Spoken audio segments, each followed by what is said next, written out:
It's the 4th of July here at somewhere sunny USA, but things are not so sunny with the Disney parks. The Walt Disney Company is constantly chipping away at the legacy of Walt. Folks, we're here to show you how this is going to accelerate over the next few years. You thought changing Splash Mountain was the end of it? No, it's the beginning.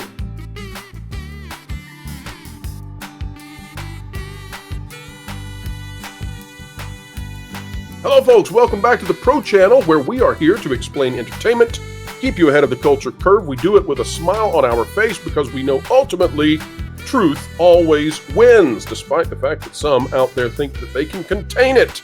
And we just cannot contain the news that we have today. We're going to dive into all of it, from James O'Keefe and this recent revelation that a Disney exec wants drag inside the Disney parks, to Tiana's Bayou Adventure, to, well, alcohol in the parks. But folks, before we get to any of that, we've got a long-standing rumor, a rumor so old here on the channel that you may have forgotten that we ever talked about it. The rumor is that they were going to change Haunted Mansion. In fact, it's part of a large list of attractions that I released many years ago, talking about the Story Matters group out of Disney. It's a group that goes through the parks and finds anything offensive and recommends changes. And when we made that list many years ago through a very solid source, although again it was and is rumor, we listed the Haunted Mansion.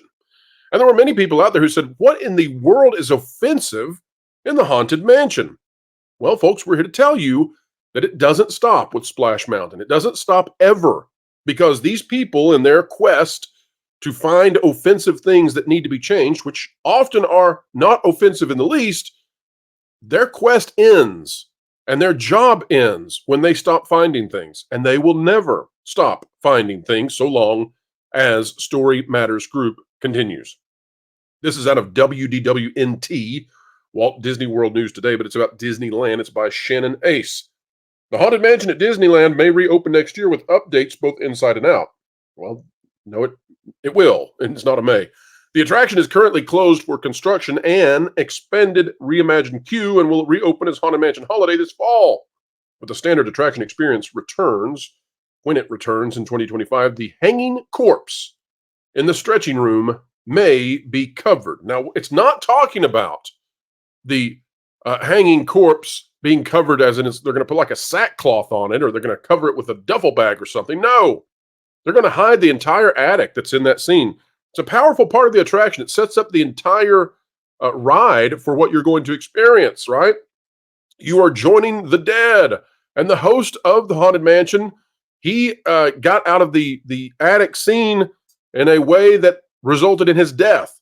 Now, this is being reported, of course, as if this is just too gruesome. This is just too morbid, right? No, that's not why it's on the list. They don't care about this sort of thing unless they can make it be racially tinged. Think about it, folks. Starts with an L, ends with inching. That's what they're trying to connect to this hanging corpse. That's the reason. That's the impetus why it must be gotten rid of. That's the dark and sinister thing, because they will connect anything with these dark and sinister things. It says, Disney has considered removing the hanging corpse for the Haunted Mansion for several years. And that's why this isn't rumor.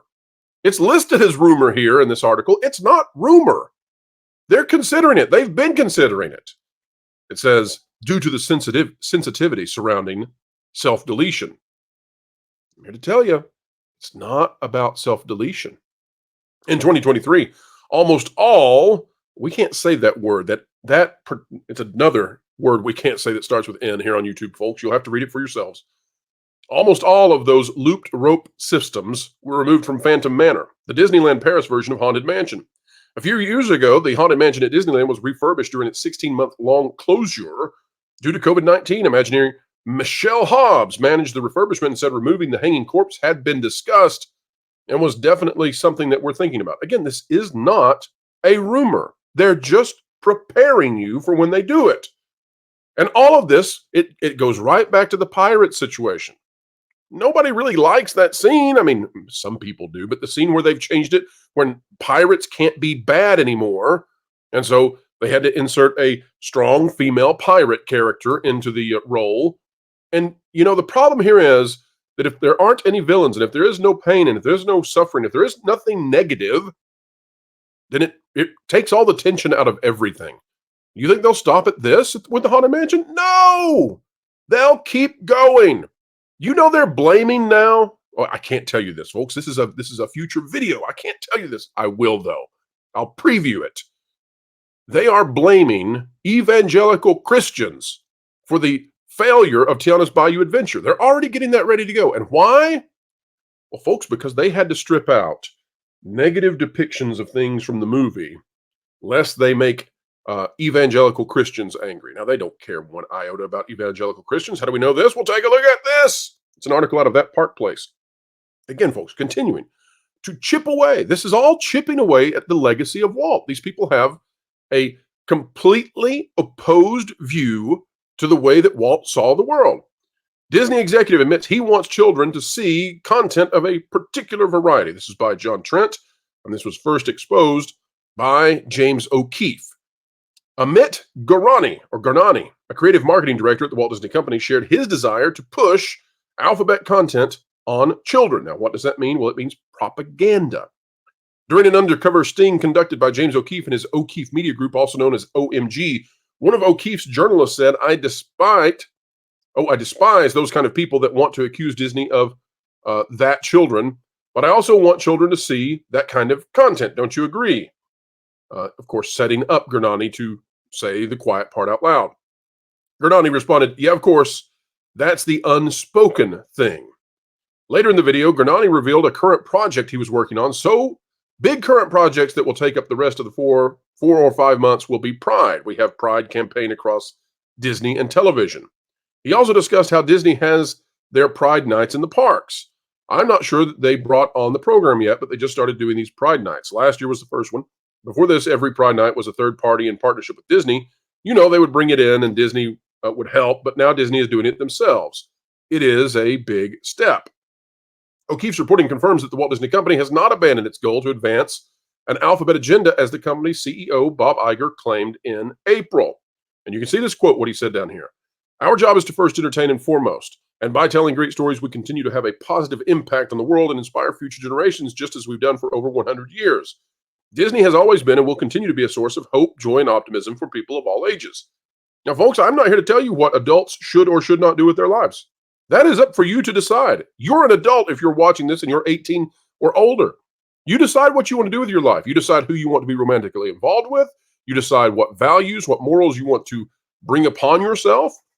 My role as an entertainment and travel analyst and, media scooper, my job is not to weigh in on that.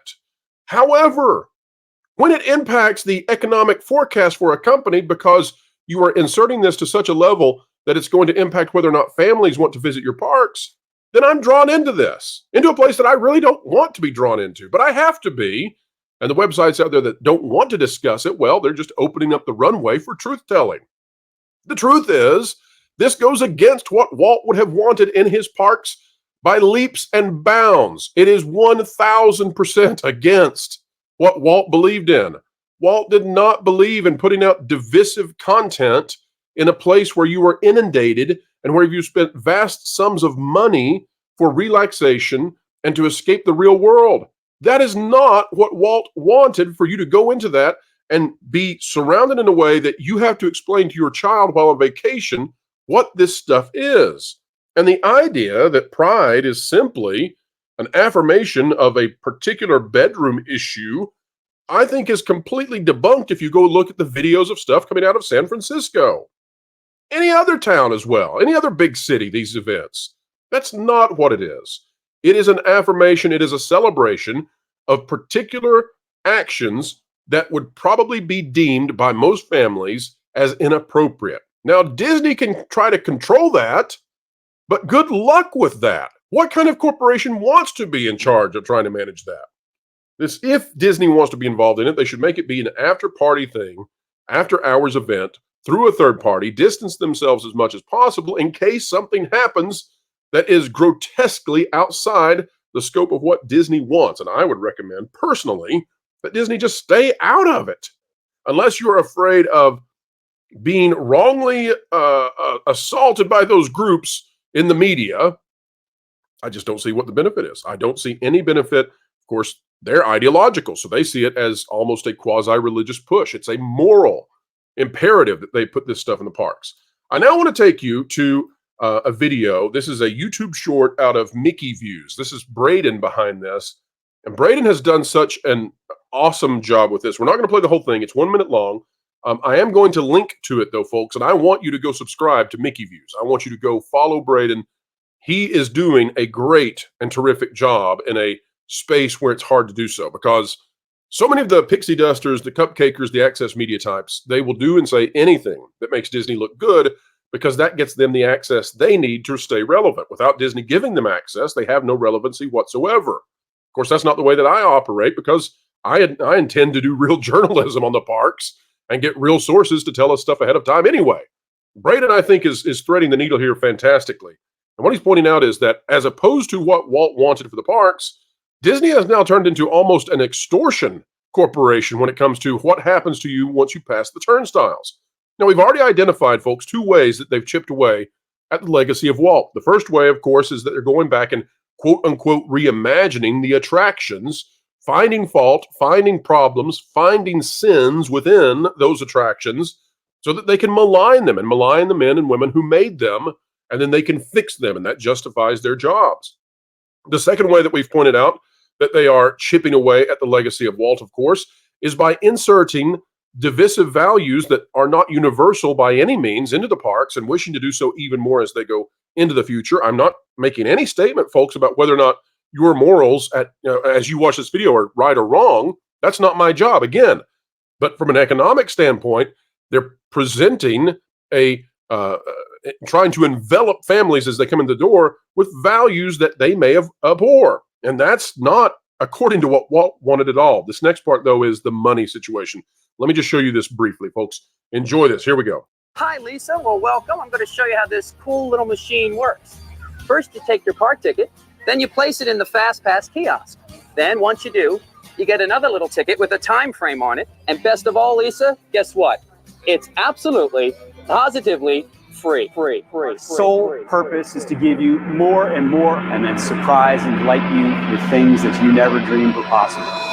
Hit it, Joe! Fast passes are out at Disney. They're being replaced with Genie Plus for an extra $20 a ticket. Disney Genie. Now, this goes on to show just how ludicrous all of this is. And folks, the full video is absolutely amazing. I recommend highly that you go check it out.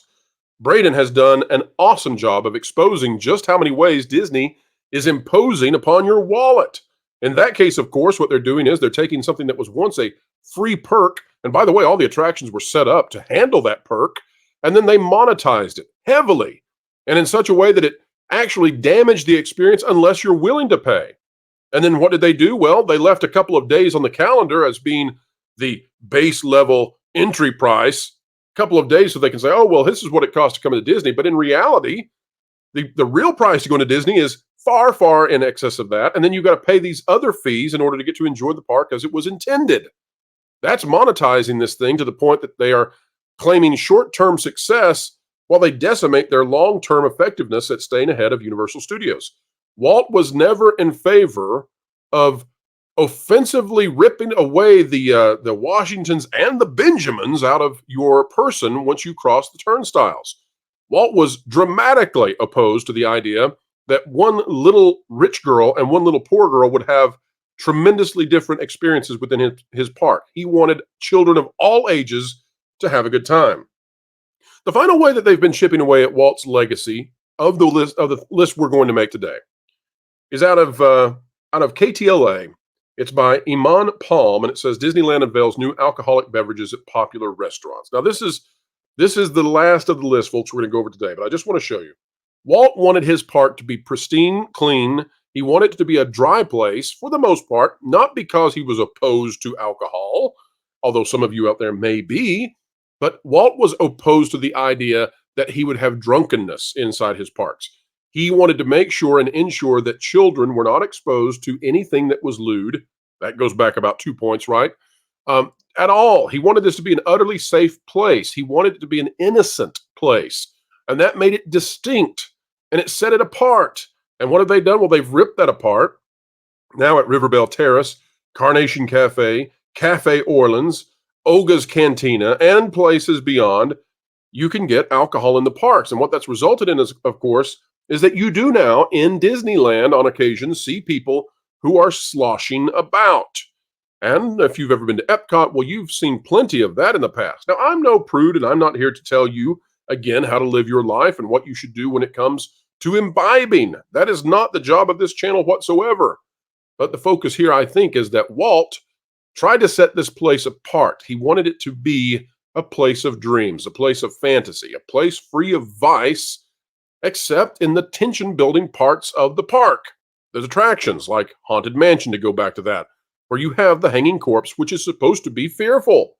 If we have to strike down all the bad things, while at the same time putting in bad things that we approve of in modern society, this very quickly ceases to be what Walt envisioned. Now, folks, that's not even beginning to cover the removal of patriotic symbols all throughout the parks, where Walt was very pro-America, not because he was anti the rest of the world, no, far from it, but Walt believed in the ideal of America, the idea that all people are created equally and that we all have a future together where we can seek our independent individual freedoms in a way that doesn't impose on others, and that is the key to unlocking creativity and boundless success in humanity.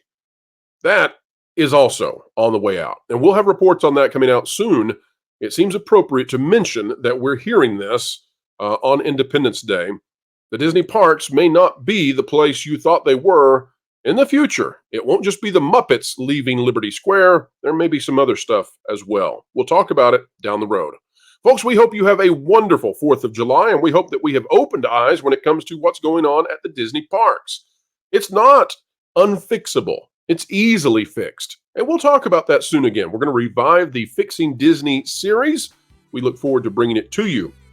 For whatever reason, good or bad, we've simply not been able to cover a lot of rumors or high-level analysis because so much news has been breaking in entertainment over the last months that we've been inundated trying to cover it, but we do so with joy. All right, folks, you can give us a little extra joy on this holiday. Click that like button, share, subscribe, click it, stick it to the algorithms. It is the notification bell. Drop a comment down below. Let us know your thoughts. And, folks, make sure to check out, if you're watching this video on the day of release, That Park Place Live, which, yes, indeedy, they are doing a live stream even on the 4th. And, folks, that's because we go forth with the news whenever, wherever it happens, however it happens, bringing it to you in a way that the mainstream access media just can't stand because we don't care about the cupcakes. All right, folks, we will see you real soon. Be safe. By the end of this day, I want you to have the same number of fingers and toes. Play safe with those fireworks, and we will see you soon. Let freedom ring, ladies and gentlemen. Let freedom ring. Wherever you are and whatever you're doing, keep learning, keep growing, and keep having fun. Yeah, I am so excited for Independence Day. You can taste the liberty and drink in all that 4th of July freedom.